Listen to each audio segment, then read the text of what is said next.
Hello again, this is Greg McRae, founder and CEO of Foundation Group, and welcome back to our 501c3 University channel, where we make nonprofit compliance understandable. Today's video is a topic that really hits some people hard, and that is, who really owns a nonprofit? So who really owns a nonprofit? Well, spoiler alert, it's not you. At our company, Foundation Group, we've helped over 25,000 entrepreneurs start new nonprofits. I call them social entrepreneurs if you want, but entrepreneurs they are. And to be sure, there are some situations where we're dealing with an organized group who is starting a nonprofit, but more often than not, there is one key individual who is the idea and energy behind the whole thing. And this is where I think it gets tough.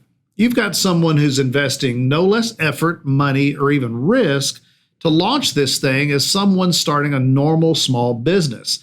But the government says they can't own it. Trust me when I say that this often causes a lot of angst with some of these founders. So if the founding social entrepreneur doesn't own it, who does? Before we answer that question, we need to take a brief look at how it works with for-profits, so you can see the difference. We've got several varieties. First up is the sole proprietorship. Now, this is a one-person business, at least from an ownership standpoint.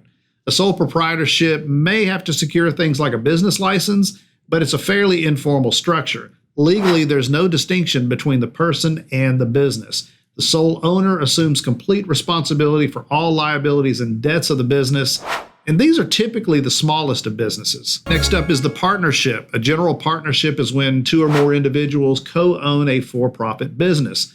Now, this is more formal than the sole proprietorship, but even with this structure, there's no legal distinction between the individual partners and the business itself. Third on the list is a corporation, the for-profit kind. Now we're getting more formal. This is the first of our examples that is really its own legal entity.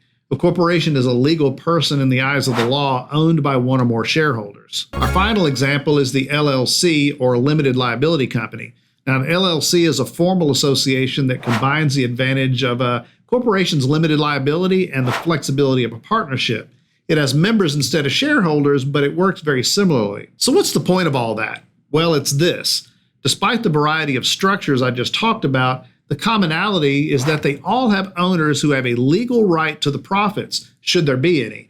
It's their business, win or lose. They can even sell it, assuming they can find someone that wants to buy it. Getting back to the topic at hand, nonprofits. What are some key realities that we need to think about? Well, first, the law requires that a nonprofit be organized to carry out a non-commercial purpose, often but not always a charitable one. Second, a nonprofit is prohibited from acting in a manner that results in profit to individuals. So how are these two things assured in the nonprofit world? Well, one of the ways is to make sure nonprofits don't have a mechanism for ownership. The vast majority of nonprofits organize as corporations, but they are nonprofit corporations which have no shareholders.